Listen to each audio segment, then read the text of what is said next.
Donc vraiment pour remercier nos intervenants et vraiment pour rappeler à tout le monde la force et l'originalité aussi de cette soirée, c'est que pour une fois, on a parlé de la souveraineté nationale et populaire des pays d'Afrique sans chercher à l'opposer à la souveraineté de la France et des pays d'Europe. C'est la première chose. Donc on a montré que c'est totalement compatible, parce qu'un des discours justement de la classe dominante pour se maintenir, c'est de faire croire au peuple français que si on donne plus de souveraineté aux pays d'Afrique, ça va être à leur détriment. Pourquoi ?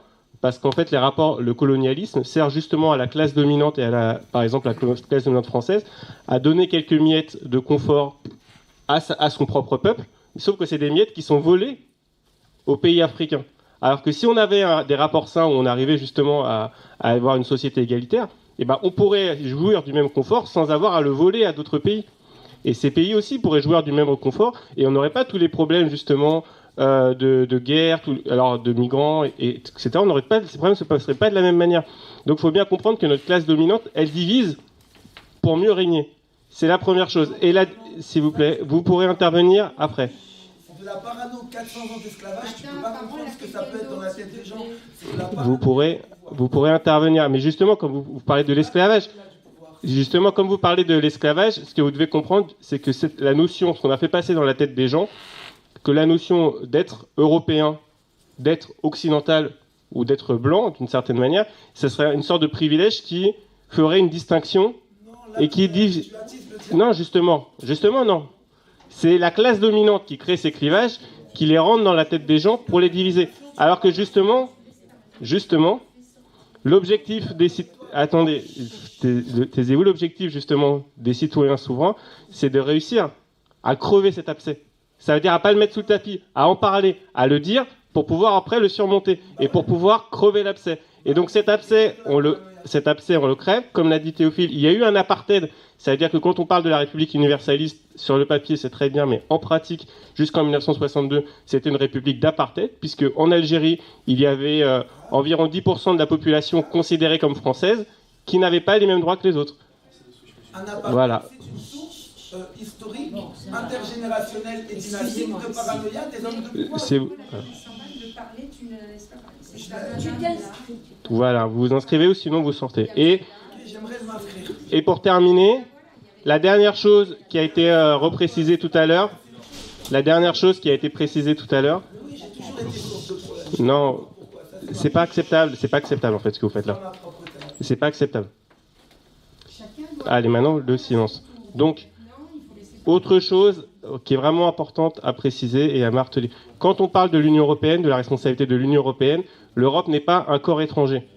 C'est l'émanation des classes dominantes dans toute l'Europe. Sauf que c'est un moyen pour elles de se préserver. C'est-à-dire que les traités de l'Union européenne et les règles de l'Union européenne, ce sont des sortes d'assurance vie que s'est donnée à la classe dominante. Si un jour un gouvernement alternatif arrivait au pouvoir, il ne pourrait pas appliquer son programme. Évidemment, quand c'est Macron au pouvoir ou quand c'est Merkel, c'est la même chose.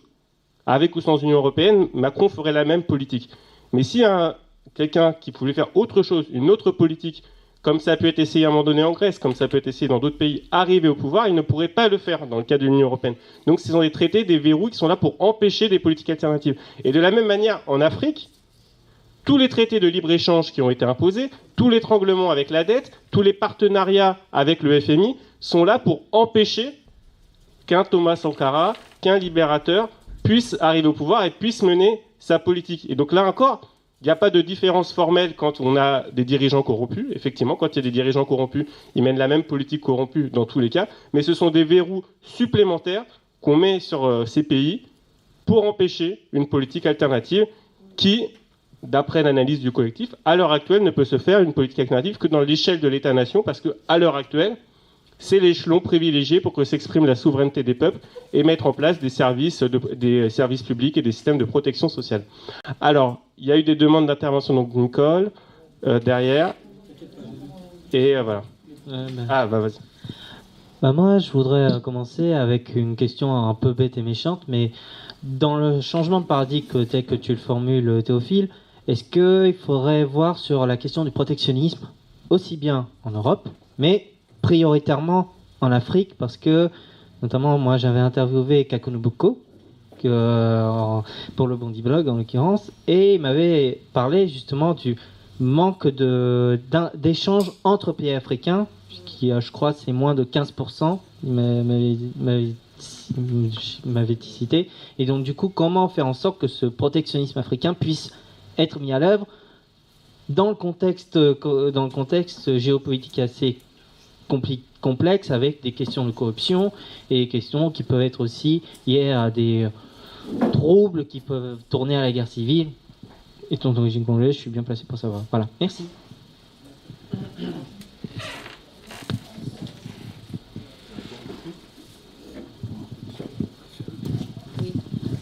Pour enfoncer le clou, ça veut dire que ces pays d'Afrique, on est des éternelles victimes et qu'on ne pourra jamais qu'on ne pourra jamais, à moins de construire des solidarités alternatives. Et qui dit construire des solidarités alternatives, ça veut dire des mouvements de population. On le voit, par exemple, au Maroc, il y a des gens qui se sont insurgés, ils ont 20 ans de prison. Et on voit bien la France, pays des droits de l'homme, qui n'arrive pas à dénoncer cette absence de démocratie, alors qu'elle est le chantre de la démocratie quand il s'agit d'autres pays qu'elle veut, qui sont qui sont sa cible. Donc effectivement, c'était intéressant ce que tu disais par rapport au contrat qui avait été d'échange, qui avait été déjà signé, alors qu'ils n'étaient pas indépendants. Et du coup, ça perpétue effectivement la domination et les échanges inégaux. Mais effectivement, c'est tout un programme parce que ces pays-là vont empêcher justement cette alternative de construction d'un espace géopolitique. Et le problème, c'est qu'il y a des potentats locaux qui sont renforcés, qui trouvent leur intérêt et qui sont... Et du coup, c'est hyper compliqué. C'est hyper compliqué de s'attaquer à ces puissances. Moi, je suis partie, par exemple, au Sénégal. Moi, je suis d'Algérie. Les Français, il n'y a pas beaucoup de présence étrangère parce que le tourisme n'est pas bon, c'est pas très bien, etc. Donc, on n'a pas vraiment une présence politique, une présence étrangère économique. Mais je suis partie au Sénégal, mais partout, il n'y a que des blancs qui ont des restaurants, qui ont des maisons, qui ont des... Et du coup, effectivement, la domination continue sous une autre forme. Et du coup, effectivement, c'est très, très compliqué quand ces potentats sont dans un système qui est organisé à l'échelle nationale et internationale au niveau de l'Europe. Donc, j'ai envie d'y croire, hein, c'est pas le problème. Mais c'est vrai que ça veut dire que des mouvements locaux très forts de population qui s'insurgent, je sais pas, on n'en est pas là aujourd'hui, même si moi je trouve très intéressant que pour une fois on parle de l'Europe et qu'on parle de ces rapports de domination. Mais effectivement, l'alternative, la construction d'espaces géopolitiques, etc., serait effectivement la solution, mais je pense qu'il y a beaucoup de boulot.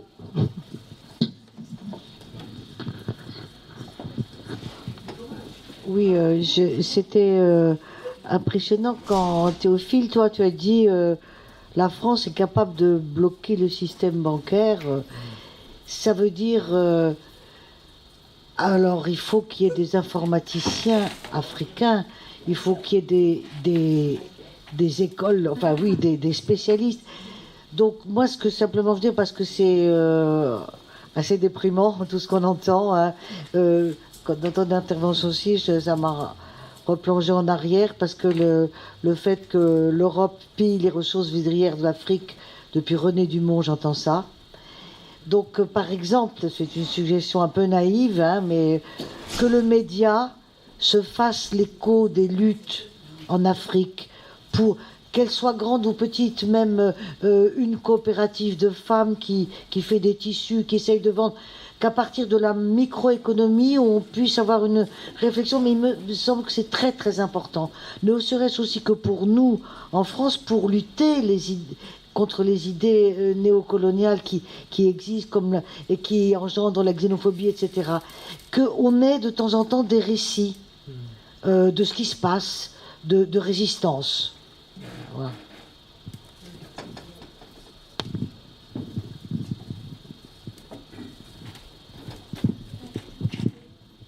Bonsoir. Bonsoir. Oui, plusieurs éléments. Merci pour vos interventions. Déjà, en effet, nous sommes dans une société de libre-échange. Si demain le capitalisme a besoin de revenir comment dirais-je, au protectionnisme, il reviendra au protectionnisme.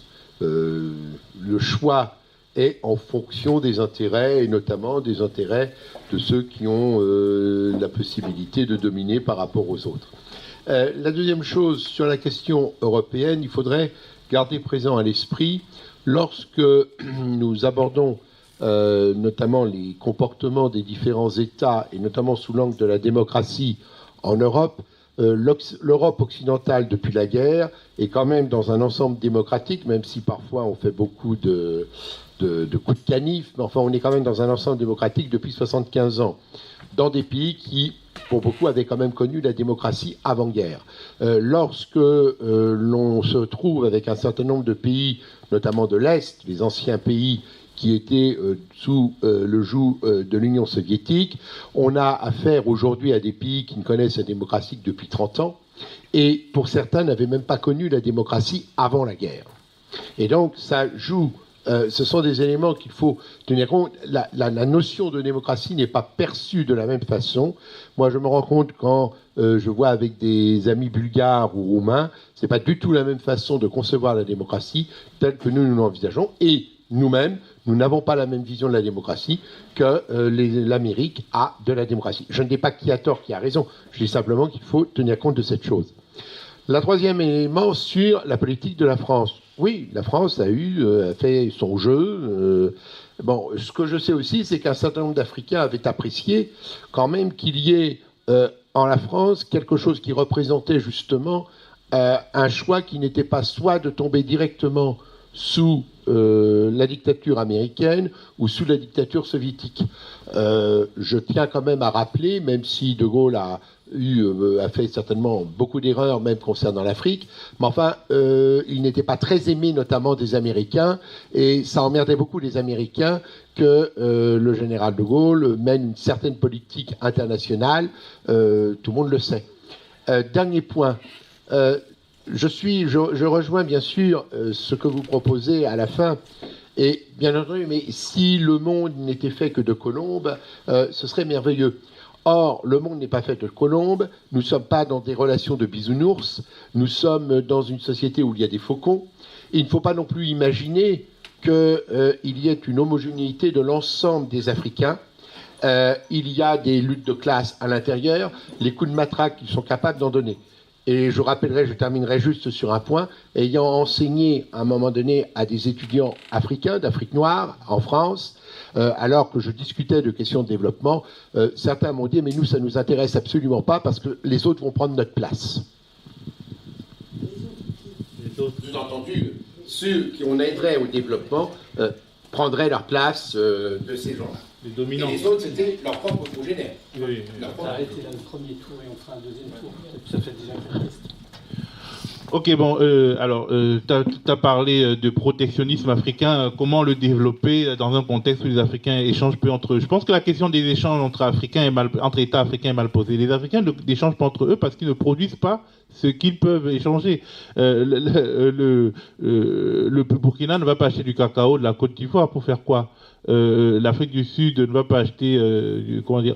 C'est-à-dire que cette logique d'extraction des matières premières fait qu'effectivement les Africains n'ont rien à échanger entre eux, et les choses qui pourraient échanger même seraient nuisibles. Par exemple, si on envoie de la tomate d'un pays à un autre, ça veut dire qu'en fait on met en péril même l'agriculture de ce pays-là. C'est-à-dire, je pense que l'urgence, c'est pas que l'Afrique échange beaucoup entre elles, c'est que l'Afrique arrive à s'unir politiquement pour résister aux assauts de l'Occident et de la Chine.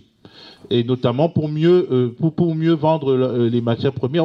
Imaginez, le cacao, moi je reviens dessus tout le temps, parce que j'ai beaucoup bossé dessus. 4 pays africains produisent quasiment 60 à 70% du cacao mondial. La Côte d'Ivoire, le Ghana, qui sont des voisins, et qui parlent même ethniquement c'est pareil, le Nigeria et le Cameroun. Mais ils doivent s'entendre pour se dire, bon, écoutez, on va imposer aux autres pays que le tiers de la production, puis 50% de la production de chocolat soit de chez nous. Je pense que l'unité aujourd'hui de l'Afrique doit être une unité politique. on ne peut pas faire d'unité économique sans unité politique. Et une unité politique fondée sur, les conséquences historiques du colonialisme. Bon, dès que tu dis ça, on te traite de gauchiste et en fait on t'exclut. Mais en fait, il n'y a pas d'urgence pour que les tomates du Burkina arrivent en RDC. C'est pas une urgence absolue. Et il y a aussi une question d'unité politique, notamment pour gérer effectivement les migrations internes à l'Afrique. Parce que l'Afrique se caractérise par... Il y a des endroits hyper vides, comme en RDC, et il y a des endroits assez pleins, comme au Rwanda. Et en fait, on voit que l'incapacité de poser la question de la mobilité au sein de l'Afrique crée des guerres épouvantables.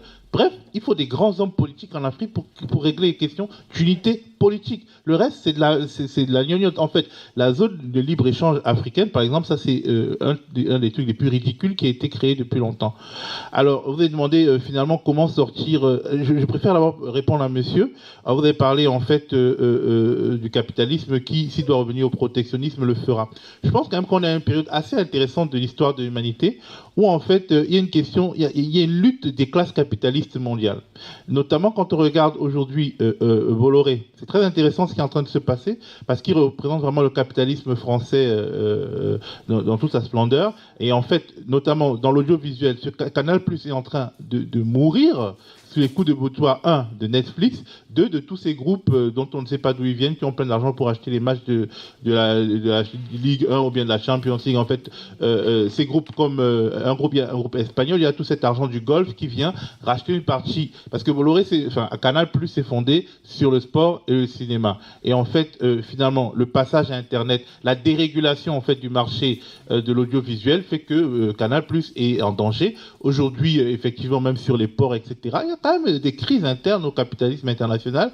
Et ce que Trump fait en fait en poussant des grands cris l'explique aussi, c'est-à-dire que il y avait une sorte de partage des rôles du capitalisme. Les capitalistes chinois étaient les petits cons qui allaient assembler les iPhones, et puis ils ont fait des Huawei, et puis les Américains ne sont pas contents. Il y a quand même ça. C'est pas à un moment donné, effectivement, s'ils sont très en danger, ils vont s'entendre, mais c'est quand même intéressant. Et surtout, la question de la France qui était une sorte de milieu entre les empires américains et russes, moi en fait je trouve que c'est pas acceptable parce que la France a été une continuité en fait avant et après la guerre froide. C'était une continuité dans ces pays-là et ça rigolait pas et je pense que la figure du général de Gaulle, par exemple, elle est très ambiguë pour un franco-africain comme moi, parce qu'en fait, je le déteste à la folie, et je le respecte quand même, parce qu'en fait, d'une part, il a incarné une sorte d'ambition nationale, mais d'autre part, elle s'est construite quand même sur le sang de mes grands-parents, c'est-à-dire que De Gaulle a foutu mon grand-père en prison. Je veux dire, en fait, le nombre de morts que le gaullisme a créé en Afrique, il est épouvantable, et ça me dérange vraiment parce qu'effectivement, il aurait suffi que cet homme ne soit pas le père parce que pour moi, c'est le père du grand remplacement. La théorie du grand remplacement, c'était quand même, il était presque aussi fasciste que les autres, sauf qu'il était un fasciste pro-français, je veux dire nationaliste. Il n'était pas prêt à vendre son pays à l'Allemagne, et en ce sens, il était honorable. Mais les conceptions politiques de De Gaulle étaient d'une réaction telle que, en fait, il a empêché de faire quelque chose de beau. C'est-à-dire, en fait, il aurait pu avoir quelque chose de beau, de plus large, si, en fait, il avait considéré les Africains autrement. Et moi, je pense que le camp de Thiaroye, le massacre du camp de Thiaroye, qui n'est pas un massacre gigantesque, quand on regarde l'immensité des crimes du gaullisme en Afrique, c'est la preuve absolue que ce monsieur était quand même un facho. Je suis désolé.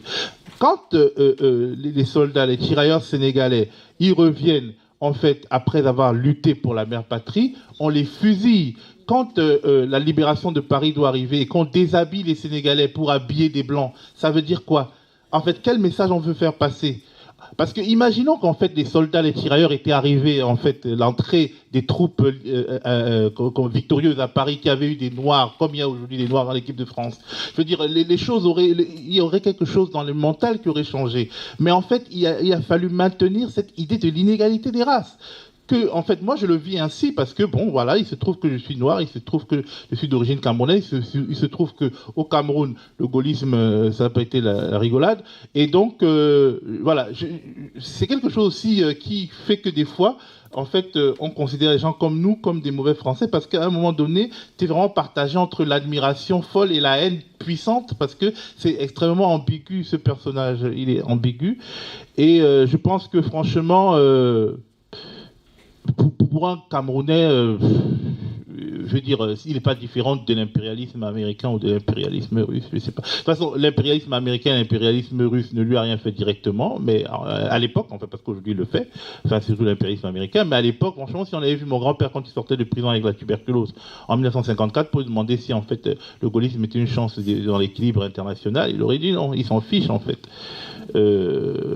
Voilà. Et alors, le dernier truc, c'était comment en sortir, en fait, de manière assez cynique, vu qu'on est pendant un monde de bisounours.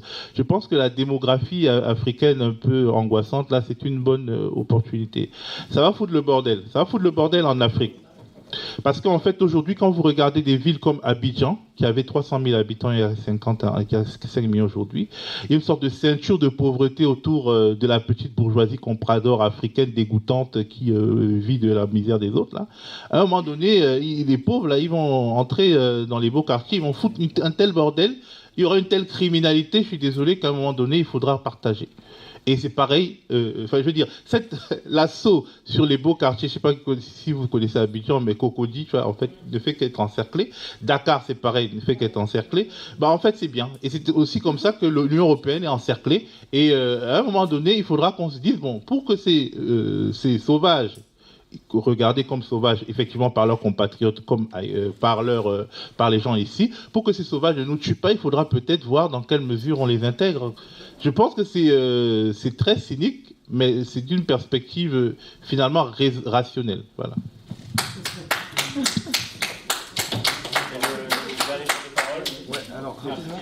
Je voulais juste dire 2 mots rapidement sur la question de l'alternative, parce qu'il y a la question du coup de comment est-ce qu'on sort de la situation. En fait, c'est là où c'est subtil, je pense. C'est subtil pour les Français, en fait, de proposer des alternatives à la situation actuelle, parce qu'on sombre assez vite dans des discours qui, sans s'en rendre compte, sont des discours néocoloniaux. C'est-à-dire qu'en gros, aujourd'hui, on a une relation avec l'Afrique qui est pas bonne, on n'aide pas l'Afrique à se développer, donc on va trouver une meilleure façon d'aider l'Afrique à se développer en faisant une autre... Enfin, c'est le plan A, quoi, hein, mais version Afrique, en gros. Hein, on va faire l'Afrique française, mais une Afrique sympa. Alors que, justement, c'est pas ça dont il s'agit. Il faut être subtil dans la mesure où la boussole qu'on doit avoir à l'esprit, c'est la boussole de la souveraineté. L'idée, c'est de mettre les pays africains dans les conditions, enfin de leur laisser la possibilité d'exprimer leur souveraineté comme bon leur semble. Et d'ailleurs, c'est à ce titre que je me dissocie, par exemple, du discours souverainiste que va tenir un Dupont-Aignan, qui va vous dire non, en fait, la France-Afrique, c'est bien, parce que si c'est pas nous, ce sera les Chinois. Mais en fait, peu importe. Et c'est la discussion qu'on avait hier, d'ailleurs, avec Théophile. En fait, c'est pas à nous de préjuger de la façon dont les Africains pourront se réapproprier leur destin. Simplement, ce qu'il faut, nous, à notre échelle, en tant que Français, là je parle en tant que Français, parce que je pourrais aussi parler en tant qu'Africain, en tant que Français, il faut avoir à l'esprit qu'il s'agit de déconstruire toutes les mécaniques qui font qu'aujourd'hui, les pays africains sont à la merci économique, militaire, diplomatique, etc., des puissances occidentales. Il y en a plein, hein, des moyens. Enfin, on a plein d'idées. Hein. Je veux dire, à gauche, on a bien réfléchi. Il va falloir dénoncer l'ensemble des réseaux mafieux de la France-Afrique, qu'ils soient politiques, qu'ils soient économiques. Bah, on parlait de Bolloré. Enfin, le cas Bolloré est quand même incroyable. Je veux dire, le degré de compromission de la classe politique africaine, de la classe politique française et des grands groupes économiques français, elle est incarnée par Bolloré, qui est pour le coup une caricature, hein, vraiment de la corruption totale des élites économiques et politiques africaines d'un côté et des élites françaises de l'autre. La dénonciation de tous ces réseaux-là, la fin du libre-échange, on met fin au libre-échange, on arrête en fait. Et ça s'inscrit d'ailleurs dans un programme plus général de relocalisation des productions à l'échelle française, d'ailleurs qui nous ferait le plus grand bien, de planification écologique dont on a le plus grand besoin aussi à l'échelle de la planète. Il faut redéfinir totalement la politique qui est à l'origine de l'aide au développement.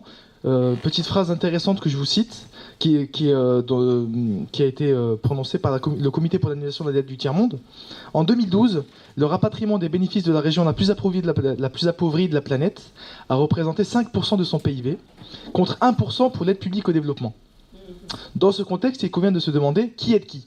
Donc en fait, c'est de ça qu'il s'agit, en fait, vraiment de repenser l'aide au développement comme une mécanique permettant aux pays d'Afrique de pouvoir se doter des outils qui vont lui permettre d'avoir une véritable souveraineté économique, donc de se doter d'une véritable industrie, en libérant justement l'aide publique au développement et les prêts qui sont accordés aux pays d'Afrique de toutes les conditionnalités qui les enferment dans une logique perpétuelle de soumission à l'appareil industriel européen.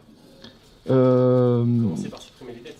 Oui, voilà, supprimer les dettes odieuses déjà, bien sûr, supprimer les dettes odieuses. Voilà, on a toute une série d'idées sur la façon dont il s'agirait de commencer à fonctionner, contrôler les flux migratoires, mais ensemble. Pas simplement nous qui mettons des gardes frontières et qui disons les gens rentrent pas, ou payer le Maroc ou la Turquie pour dire les gens rentrent pas. On peut organiser en fait une politique concertée de migration qui permette à terme d'arriver à une situation où les gens cessent de partir de chez eux parce qu'ils n'ont plus les moyens de vivre correctement. Exactement, et qu'ils puissent aller éventuellement s'installer dans des pays étrangers parce qu'ils l'ont voulu et pas parce que ça leur a été imposé par la misère, qui a été d'ailleurs semée par les pays, les politiques économiques imposées par les pays européens, entre autres. Donc voilà des façons de réfléchir à une véritable alternative au néocolonialisme et à l'impérialisme. Pour le dernier tour de questions, avec les inscrits. J'avais l'impression d'avoir une idée qui n'avait pas encore été exprimée, mais tu l'as commencé presque. Je rajoute juste un mot. Je pense qu'on n'a pas parlé. On a parlé de la souveraineté d'une manière peut-être un peu abstraite. Moi, je voulais rajouter la question de la souveraineté alimentaire. Tu as presque dit, mais tu n'as pas dit ça comme ça. Et je pense quand même on a l'exemple qui est un peu ancien, mais qui est quand même toujours un modèle pour tout le monde. C'est Thomas Sankara, qui a été un artisan, si je ne me trompe pas, quand même, dans son pays.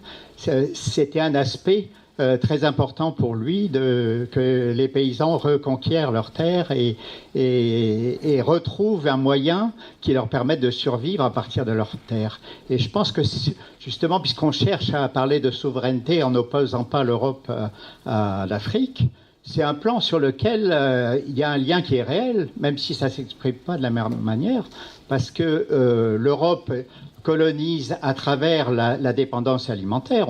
On sait que depuis l'histoire de la Révolution verte, dans les années 60-70, ça a été un moyen pour imposer un mode de production capitaliste qui s'est généralisé et qui a appauvri toutes les productions vivrières. Et puis on continue. Aujourd'hui, il y a l'histoire des poulets. On aide les fabricants de poulets industriels bretons en achetant. L'Europe achète leurs poulets de très mauvaise qualité pour les vendre en Afrique à très bas prix et empêcher la culture, enfin l'élevage vivrier, si on peut dire, de poulets locaux.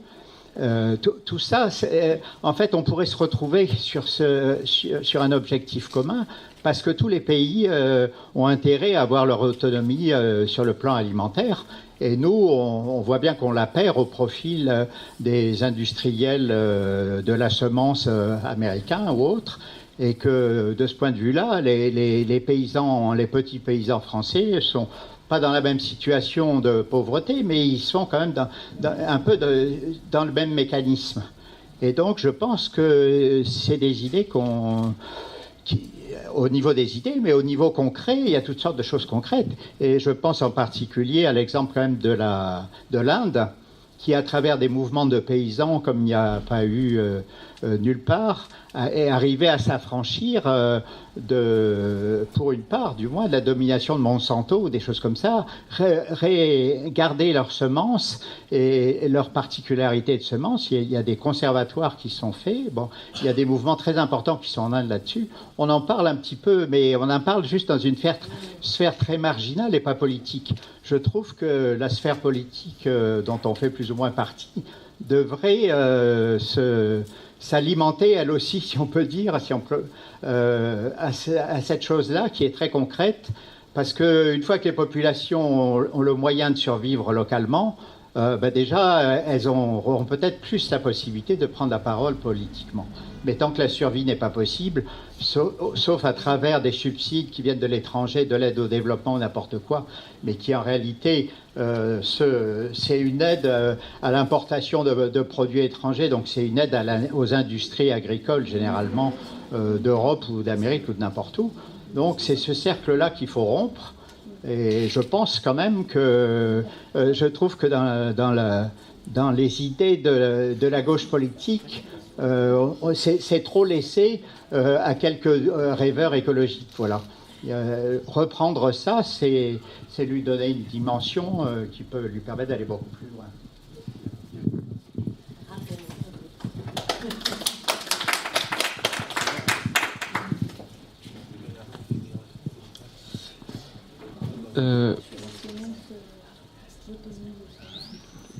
Moi j'ai une question à poser. Je crois qu'il y a une militante, je crois qu'il y en a une militante FI parmi vous. J'ai envie de vous poser une question en tant que militant politique marocain. Depuis des années, en fait, la gauche française a plaidé pour la fin de la France-Afrique. Nous avions vu ce qu'a été les années Mitterrand, la relation entre Mitterrand et Sankara, les relations entre Mitterrand et Hassan II et son omerta par rapport au crime que le régime de Hassan II avait commis en 81 ou 84. Les années de Jospin, n'en parlons pas.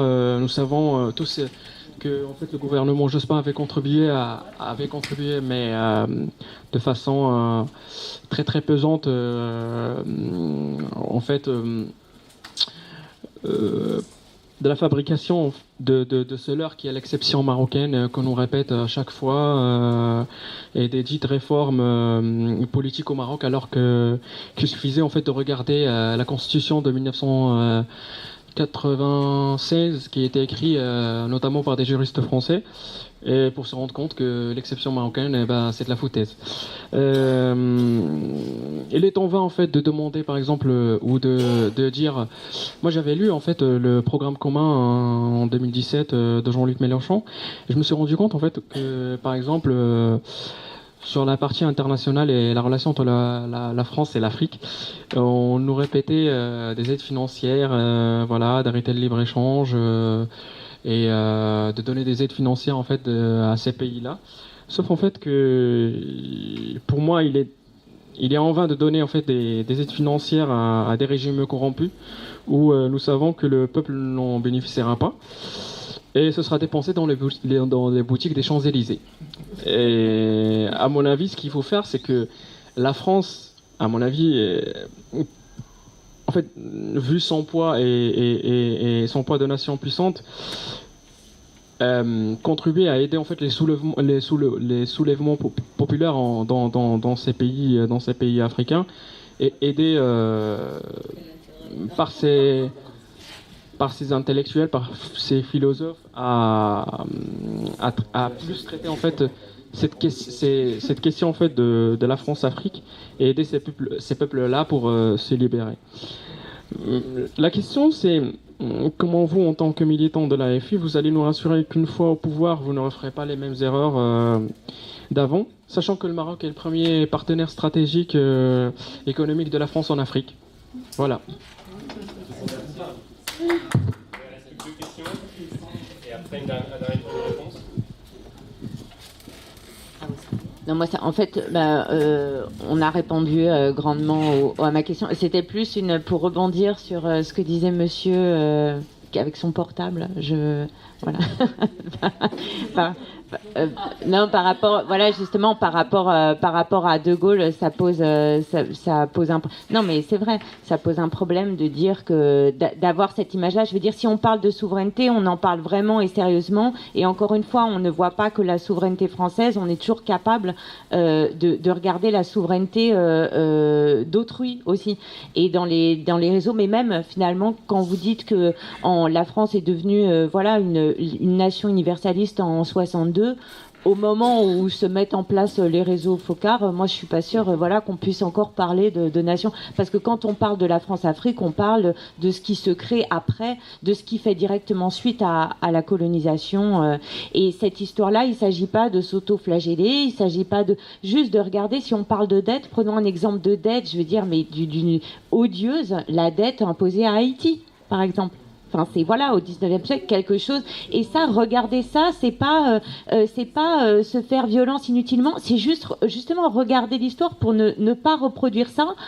Voir si à un moment on veut changer les choses, il faut comprendre ce qui s'est passé.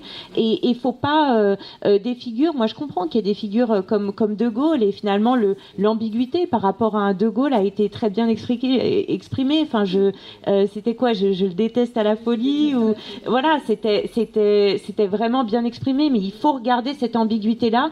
Et voilà, donc c'était juste, je voulais juste réagir là-dessus.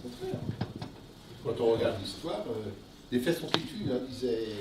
Donc il faut être capable de regarder toutes les facettes des choses, bien sûr. Mais toujours avec une certaine honnêteté intellectuelle. Ça, c'est important.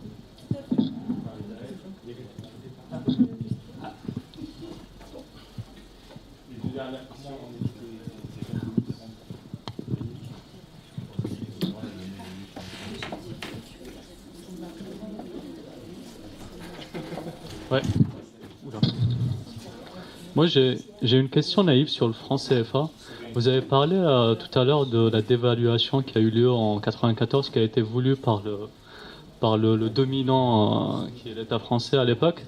Est-ce que le fait de sortir que ces pays africains veuillent sortir aujourd'hui du franc CFA, est-ce que ça n'aurait pas un impact direct sur que ça impacterait directement donc une dévaluation derrière et tout ce que ça entraînerait derrière par rapport au pouvoir d'achat de la population de ces pays africains, et est-ce que ça aurait pas un impact direct aussi sur la dette qui est détenue par la dette publique de ces pays africains qui souhaiteraient éventuellement sortir?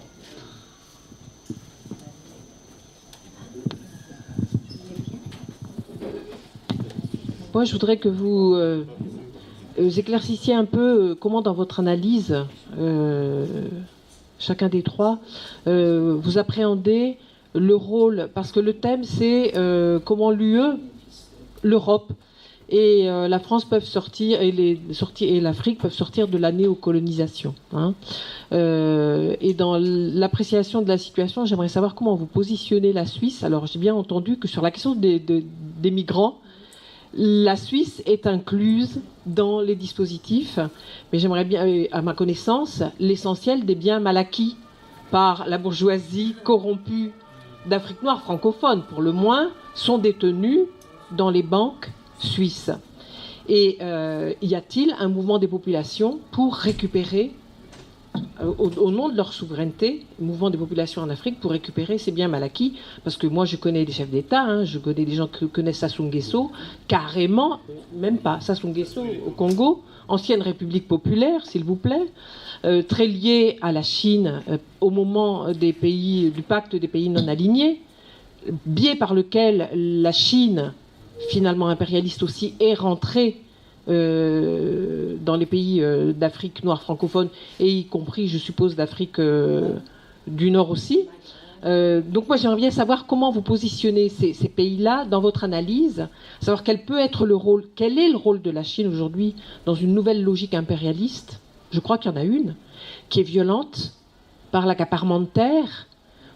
Alors là, pour le coup, on sort complètement de la possibilité de souveraineté alimentaire des populations africaines, puisque, y compris les terres, sont appropriées pour produire des cultures vivrières pour les populations chinoises. Je ne connais pas bien le sujet, mais il y a ces phénomènes de remplacement d'impérialisme qui seraient aussi d'une certaine violence. Et comment, dans votre analyse, vous incluez ces dangers? D'une part, par rapport à la Suisse, la réappropriation des biens mal acquis, et par rapport à la Chine, le rôle impérialiste, à mon avis, qu'elle joue aujourd'hui sur tous les flux commerçants, hein. Comment vous intégrez ça dans votre analyse? tant qu'à faire, s'il faut une alternative, ça soit vis-à-vis de tous les impérialismes. Oui, juste par rapport à la souveraineté. Autant la souveraineté dans les pays dominés, je la comprends, autant dans les pays de l'Union européenne, ça prend une consonance un peu droitière et un risque d'enfermement. Voilà. Bien, des récits de résistance, c'est bien.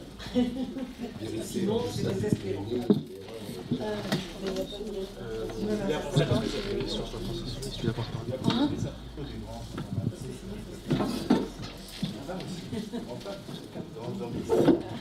Avec un grand tâche. Du coup, je vais rebondir sur la question des terres, en fait, parce que je trouve qu'on a parlé de libre-échange tout à l'heure, et à mon sens, si on veut être un peu puriste, le libre-échange, ça n'existe pas, dans un sens où il existe que pour les dominants et que quand ils le souhaitent. Je ne sais pas si vous voyez au niveau même de l'Union européenne, le chantre du libre-échange a quand même une politique agricole commune qui est justement une politique complètement impérialiste et notamment vis-à-vis des pays d'Afrique. Du coup, quand on parle de protectionnisme, de mise en place d'un certain protectionnisme, il faut faire attention parce qu'à mon sens, la PAC, c'est une forme de protectionnisme. La PAC, en fait, ça permet aux pays de l'Union européenne, quand ils produisent X ou Y quantité de je sais pas, fruits et légumes ou je ne sais quoi, et même s'ils sont moins compétitifs en termes de prix que les pays d'entrée qui vont exporter chez nous, de taxer tellement à l'entrée que de toute façon on sera plus compétitif à l'intérieur de l'Union européenne. Donc ça permet, voilà, donc ça n'a aucun sens en termes de libre-échange. Hein. Voilà. Par contre, ça pourrait avoir un sens si on relocalisait l'agriculture et qu'on produisait dans des conditions saines, à la fois socialement et écologiquement. Du coup, ce qui serait intéressant de mettre en place via cette espèce de protectionnisme solidaire, ce serait éventuellement... peut-être, je ne sais pas, des coopérations scientifiques. Et là, vous parliez de semences, mais en fait, je pense que c'est assez lié parce que, outre les politiques vraiment agressives, style la PAC, il y a eu aussi les politiques agressives des firmes transnationales, style Monsanto, on en a parlé, et qui ont complètement appauvri, voire rendu infertiles différentes terres. Et là, en l'occurrence, je pense que des coopérations pour réfléchir à comment on se réapproprie la terre qui a été complètement infertilisée, quel que soit l'endroit dans le monde, en plus, ça pourrait être intéressant. Enfin, voilà. Sur ce qui est la question, juste je vais revenir vite fait sur la question de l'avenir en commun et du programme de la France Insoumise. Je vais faire une réponse Avenir en commun et programme de la France Insoumise. Donc, dans le programme de la France Insoumise, ce qui est prévu, c'est le changement aussi des institutions et donc la redéfinition d'une nouvelle constitution, la 6e République, qui soit faite par et pour les peuples via une constituante et qui réduirait, enfin en tout cas dans les objectifs de l'avenir en commun, la proposition qu'aurait la France Insoumise pour cette constituante, ce serait de mettre les élus face à leurs responsabilités via, par exemple, un référendum révocatoire qui permettrait aux citoyens de révoquer les élus qui ne respectent pas leurs promesses. Donc ça, c'est la réponse Avenir en commun. Et donc la réponse plus basique, c'est que, bien entendu, on ne peut pas promettre en fait qu'un dirigeant X ou Y va réaliser son programme ou en tout cas respecter. Et là, en plus, ce que vous disiez, c'est que ça vous paraissait déjà pas clair à la base, en fait. Enfin, moi j'entends ça et c'est justement pour ça que aussi, il faut, pendant les années à venir, là, construire aussi quelque chose d'un peu plus sain à ce niveau-là. Par exemple, moi, je voyais dans la partie limiter les causes des migrations, ça a fait bondir un certain nombre de personnes, parce que justement, ça fait écho à ce que je disais tout à l'heure, ces espèces de programmes de 2015 qui sont totalement absurdes et qui visent à limiter les causes des migrations. Enfin, voilà. Et donc, du coup, vous abordiez l'idée éventuellement d'un rôle de la France qui pourrait contribuer à des soulèvements. Moi, à mon sens, ce serait plutôt un rôle de non-action, c'est-à-dire qu'elle arrêterait de contrer les soulèvements des autres. Déjà, je pense que ça serait une vraie action, parce que, en fait, c'est ça qu'elle fait. Voilà.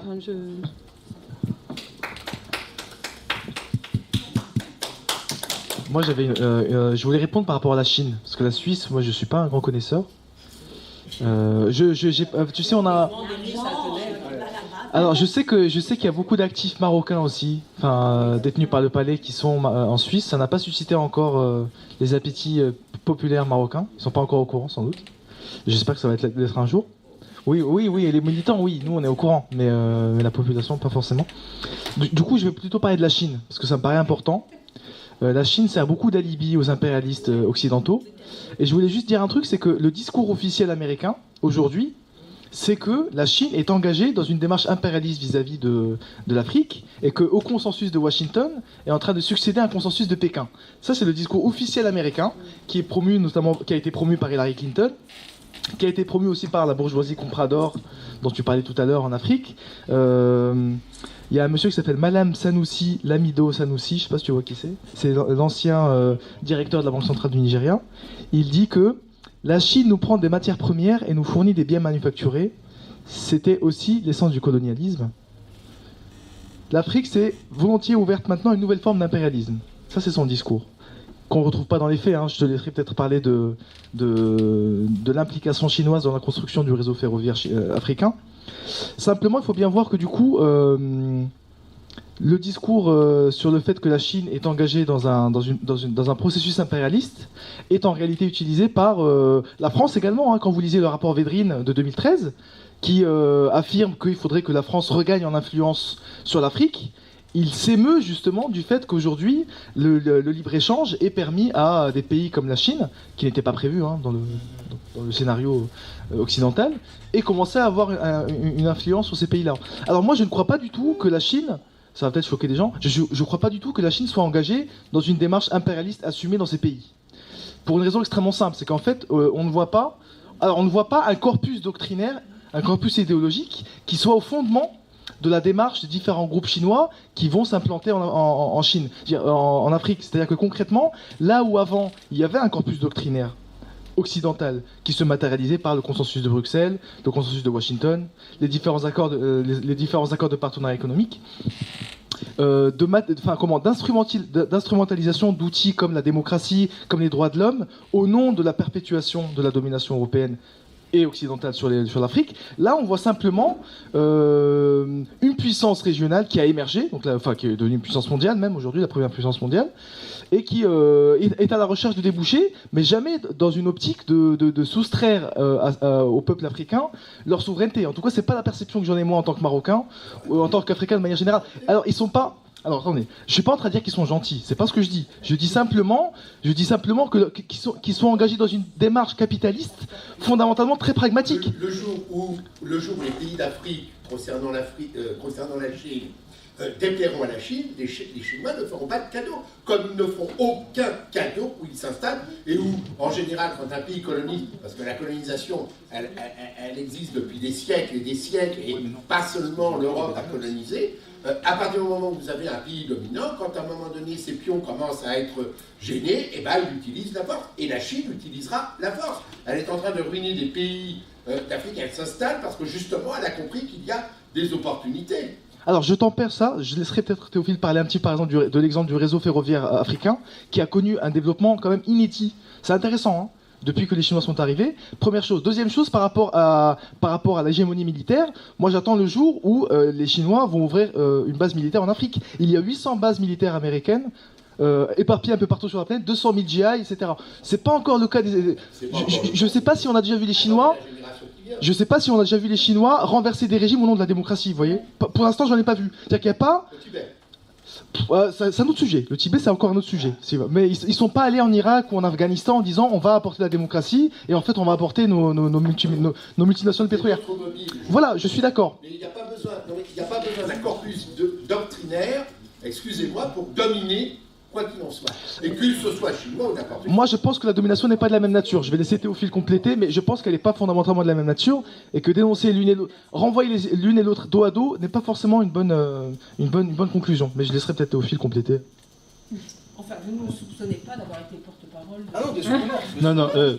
Alors, pour parler du franc CFA, du risque d'une nouvelle dévaluation, si finalement il y avait une rupture du lien entre Paris et les anciennes colonies, l'idée justement en fait c'est d'arrêter de faire du 0 et du 1. Et en fait, dès lors qu'on se dit pas nous Français qu'on va saboter en fait la désarticulation entre le franc CFA et la France, on cesse d'être dans la peur. En fait, il y a plein de questions qui se posent sur le franc CFA. Est-ce qu'il faut qu'il y ait un franc CFA? Est-ce qu'il faut que le Burkina Faso agricole ait la même monnaie que le Congo-Brazzaville pétrolier? C'est pas sûr. Parce qu'en fait, ils font pas face aux mêmes contraintes. Et ça va pas de soi. Ils n'ont même pas le même niveau de développement. On peut imaginer une monnaie commune, mais pas une monnaie unique. On peut imaginer qu'il y ait une monnaie commune des pays qui partagent un certain nombre, comme une sorte de bouquet de matières premières, vu qu'on en est là, un bouquet assez équilibré de matières premières qui leur assure, parce qu'en fait on sait aujourd'hui que quand telle matière première monte, l'autre descend. On peut faire une monnaie commune qui permet en fait d'échanger avec l'extérieur avec une certaine stabilité, parce que justement on est dans des pays complémentaires, mais cette monnaie commune c'est pour les relations avec l'extérieur, tandis que chaque pays a sa monnaie. On peut imaginer aujourd'hui les Africains avec une monnaie électronique, c'est-à-dire aujourd'hui avec la blockchain, etc. On peut imaginer des monnaies d'un type nouveau, beaucoup plus souple, qui permet aux gens d'échanger selon les contraintes qu'ils ont. Je suis désolé, quand tu vas au Gabon, un pays de consommateurs fonctionnaires qui ont le pétrole, c'est pas du tout les mêmes enjeux que le Burkina ou le Niger, ou même le Cameroun qui est à côté, qui est un pays plutôt agricole avec un peu de pétrole. Donc même cette question, il faut ouvrir ça. Il faut, parce qu'aujourd'hui maintenant on dit que non, il faut plus le CFA, il faut une monnaie panafricaine. Mais ça veut dire quoi? L'Afrique du Sud, qui est un pays industrialisé, qui aurait la même monnaie que le Niger? En fait, je pense qu'il faut vraiment ouvrir le capot et donner des possibilités partout. Je pense que les pays africains peuvent avoir des monnaies nationales et une monnaie commune. Il peut y avoir des titres d'échange régionaux. On peut même créer un système où en fait, par exemple, l'État burkinabé paye une partie du salaire du fonctionnaire dans une monnaie qui ne pourrait être utilisée que pour payer des biens produits localement. On peut imaginer plein de choses. Mais en fait, il faut retourner aux défis, aux projets politiques. Et c'est pour ça que je dis que l'Afrique a besoin de grands hommes et de grandes femmes politiques, parce qu'elle est vide de projets politiques. La zone de libre-échange n'est pas un projet politique, c'est un projet emprunté. Donc, et même a priori, même si, imaginons que il y a le franc CFA est délié à la France et qu'il y a une dévaluation. Et alors, il faut rendre à l'Afrique l'histoire. C'est-à-dire que si tu fais des conneries, ben, tu en payes le prix. En fait, dans la zone BCAO, l'Afrique de l'Ouest, il y a eu en Côte d'Ivoire pendant 11 ans une guerre qui était alimentée depuis le Burkina Faso voisin. Qui en dépend? Pourquoi? Parce qu'ils veulent le CFA. Parce qu'en fait, les dirigeants africains, ils font ce qu'ils veulent. Ils sont complètement irresponsables. Ils achètent des Mercedes, des iPhones, parce qu'ils savent qu'il n'y a aucun risque de change. Mais il faut le risque de change. Il faut que quand vous vous comportez mal, qu'il y ait des conséquences et que votre peuple vous renverse. Il faut sortir de ça, parce que c'est une sorte de garantie d'irresponsabilité. Ils sont particulièrement irresponsables. Les dirigeants de l'Afrique francophone, je le dis, sont plus irresponsables que les dirigeants de l'Ouganda, par exemple. Parce qu'ils ils ont une assurance tout risque, un des pays très pauvres, mais qui s'amusent à faire des guerres par rébellion interposée, tranquille, cool. Imagine qu'avec le Mali avec sa propre monnaie, eh ben, ils y réfléchiraient à deux fois avant de ne pas adresser clairement le problème du Nord, parce qu'en fait, ça coûte très cher. Il faut la souveraineté, justement, c'est une question anthropologique. Est-ce qu'on est une moitié ou un trois quarts d'être humain? Si tu es un être humain, tu subis les conséquences de tes actes. Alors, pour ce qui est de la souveraineté, l'articulation de la souveraineté nord et sud, je pense que la Confédération paysanne est une organisation qui a une sorte de lucidité politique plus forte que les partis politiques sur la question de la souveraineté alimentaire. Et la Confédération paysanne a beaucoup de rapports déjà avec des paysans en Afrique. Elle a posé la question du poulet congelé avant les autres, etc., venus d'Europe.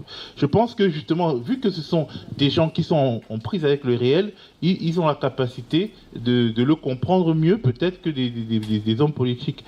Et pour la question de la Chine et de la Suisse, vous parlez de la Suisse. Bon, les Suisses, c'est évident qu'ils ne vont pas laisser l'or qu'ils ont volé, hein, ça c'est sûr. Maintenant, quel est le rapport de force que l'Afrique peut construire pour obliger la Suisse à donner au moins une partie? Ça, c'est justement encore une question politique. Et c'est une question politique. Et comment régler la question politique? Il faut qu'il y ait des mouvements politiques d'un type nouveau en Afrique. Des mouvements politiques populaires qui réussissent en fait à se fédérer aussi dans une perspective internationaliste avec des mouvements ailleurs. Parce que je constate quand même que aujourd'hui, par exemple, la gauche française a toujours adoré l'Amérique latine, a toujours eu des relations là-bas, des alliances avec des mouvements populaires là-bas, mais très peu en Afrique. Peut-être qu'effectivement, l'offre politique africaine est tellement faible que même si tu cherches des alliés, tu ne les trouves pas. Mais il y a aussi une volonté, il faut aussi trouver un moyen de parler, même en dehors des mouvements politiques. Par exemple, les mouvements paysans peuvent se substituer aux mouvements politiques et créer des convergences qui permettent d'aller un peu plus loin. Mais en tout cas, la Suisse ne laissera pas son or l'or qu'elle a volé, sans qu'il y ait un vrai rapport de force. Et il n'y a pas que la Suisse en plus, parce que même les paradis fiscaux, ça se complexifie.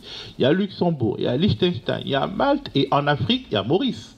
L'île Maurice est un paradis fiscal. Aujourd'hui, l'île Maurice est un des premiers investisseurs dans plein de pays africains. En fait, ce sont les capitaux volés en Afrique qui vont en île Maurice pour revenir comme investissement étranger. Il y a les Bahamas, ça devient de plus en plus compliqué. Et alors, pour ce qui est de la Chine, il faut considérer la Chine de manière factuelle. Effectivement, la Chine est une puissance économique. La Chine n'est pas encore une puissance impérialiste. Elle n'en a pas les attributs aujourd'hui. Je pense que la Chine est une puissance mercantiliste. En fait, c'est par le mercantilisme que les Chinois veulent dominer le monde. Parce que finalement, pendant que les Américains vont envahir l'Irak et que les Français s'amusent dans leur bac à sable africain, les Chinois, en fait, ils créent des produits que les Africains ont les moyens d'acheter. Des produits neufs que les Africains ont les moyens d'acheter, ce qui ne va pas sans poser des problèmes écologiques. Mais je pense que c'est vraiment une puissance mercantiliste. Et en fait, l'approche chinoise est très mercantiliste. Et alors, c'est aussi un capitalisme d'État, un peu comme l'ancien capitalisme français. C'est-à-dire que grâce à ce capitalisme d'État, l'État chinois vend des chemins de fer à l'Éthiopie. C'est des trains qui vont pas comme les trains de Bolloré à 50 km à l'heure ou à 40 km à l'heure, mais à 200 km à l'heure, au Nigeria, à l'Éthiopie, etc. L'hydroélectricité, quand on regarde les capacités hydroélectriques créées par la Chine en Afrique, elles sont quand même assez importantes. Et ce ne sont pas les sociétés privées chinoises qui vont exploiter ces barrages hydroélectriques. La Chine finance les États africains pour que ces entreprises construisent des barrages hydroélectriques qui sont le patrimoine des États. Maintenant, effectivement, il y a la dette. Parce qu'en fait, il faut que les Africains payent ça pendant un certain nombre d'années. Et il y a la technologie. Parce qu'en fait, une bonne manière de garantir qu'on va toujours vendre des trucs à quelqu'un, c'est de lui donner un gros truc. Parce qu'en fait, ce gros barrage, il y aura de la maintenance, des choses comme ça, qu'on aura toujours des relations commerciales. En fait, la Chine crée des dépendances mutuelles, même avec les États-Unis, la manière de posséder des bons du Trésor américain, etc. Je pense qu'il faut regarder le mercantilisme chinois à une aune particulière. En fait, effectivement, les Chinois développent un nouveau type de capitalisme, disons, ou alors reviennent dans l'ancien type de capitalisme. Mais en tout cas, c'est un mercantilisme de dépendance mutuelle. Et la dépendance mutuelle vient aussi de celui qui n'a pas la force physique. Parce que si la Chine pouvait envahir les États-Unis, il n'achèterait pas autant de bons du Trésor américain. Si la Chine pouvait envahir les pays africains, ils ne seraient pas dans leur fameux partenariat gagnant-gagnant, entre guillemets. Je pense qu'il faut regarder la Chine pour ce qu'elle est. Et l'urgence absolue aujourd'hui, ce n'est pas d'empêcher la Chine de prendre des parts en Afrique. D'autant plus que la Chine, notamment sur le défi écologique, a des choses à nous enseigner à nous. Comme l'Inde a des choses à nous enseigner sur les libertés numériques. Aujourd'hui, la neutralité du net est mieux défendue au Brésil ou en Inde qu'en France ou en Belgique. Voilà, c'est un peu ce que je voudrais dire.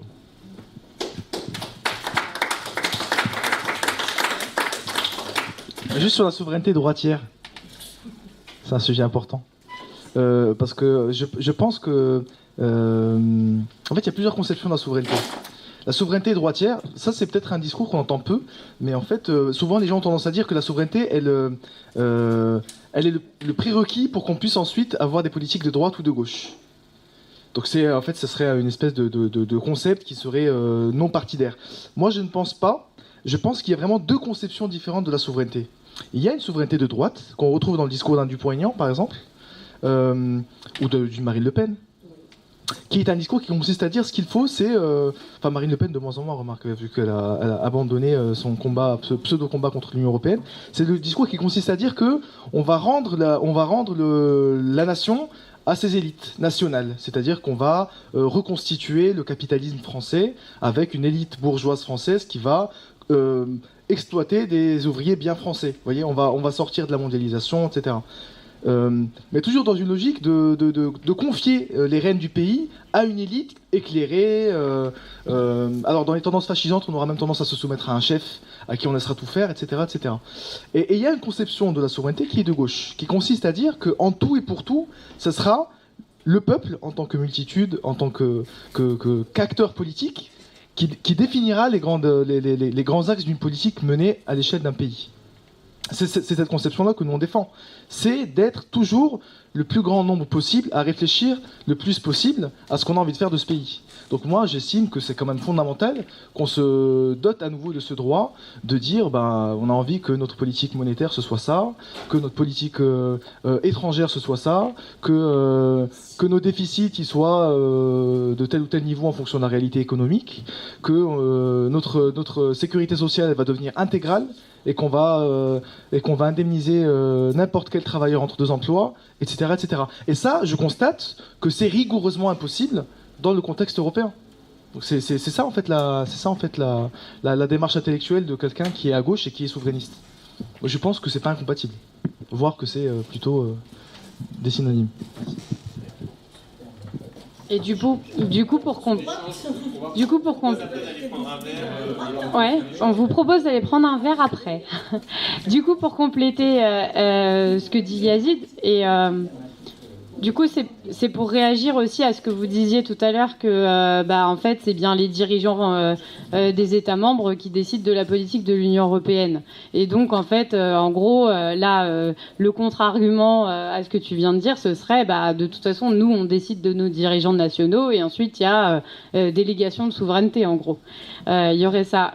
Bon, alors, on a l'argument ressassé que vous avez sans doute déjà entendu 1000 fois du référendum sur le traité d'établissement et de constitution pour l'Union européenne de 2005, qui a été donc refusé parce que nous, en France, on est encore un État souverain en ce sens, c'est qu'on a une hiérarchie des normes et que quand on modifie notre constitution, il faut que le peuple, ou en tout cas ses représentants, approuvent la modification.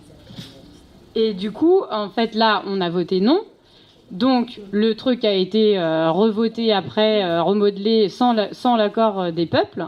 Et ce qu'il faut savoir, ce qui est très intéressant, c'est que là, on nous a dénié tout notre droit à décider de l'avenir collectif de notre pays et même de l'avenir de l'Union européenne, si on entend que notre souveraineté, on a été d'accord pour la confier, en tout cas, en certaines compétences à l'Union. Par exemple, sur les accords de libre-échange dont on parle tout le temps, qui vont s'imposer quand même jusqu'à notre alimentation, jusqu'à les normes sur la santé, c'est en termes de normes maintenant les accords de libre-échange. Exemple CETA entre le Canada et l'Union européenne. Cet accord, il a été négocié par qui ? Il a été négocié par la Commission européenne uniquement. Les parlementaires européens avaient le droit, après avoir crié pendant des années, parce que c'était vraiment un peu l'objet du truc, ont eu droit d'aller voir l'objet des négociations qui a été fait dans une salle séparée, sans avoir le droit de prendre des photos des négociations, sans avoir le droit de prendre des notes pour ensuite en référer à leurs électeurs. Eh bien, ça a été permis par le traité de Lisbonne, qui n'a pas été approuvé par les citoyens français. Parce que le traité de Lisbonne a permis à l'Union européenne d'avoir la personnalité juridique, et en ayant la personnalité juridique, on peut négocier des traités de membre à membre, comme si c'était un pays. Et là, moi, je suis pas d'accord pour que on limite, voilà, mes droits à m'alimenter localement, juste parce qu'il y a un traité qui va imposer l'inverse. Et ça, en l'occurrence, là, on nous a enlevé tous nos moyens de décider de notre vie. Enfin, c'est en ça que, justement, l'argument de la souveraineté, c'est-à-dire avoir tous les moyens de posséder, en tout cas, son avenir personnel et collectif, là, nous a été complètement bafoué. Et c'est pour ça qu'à mon sens, il faut revenir là-dessus. Et on va boire un verre.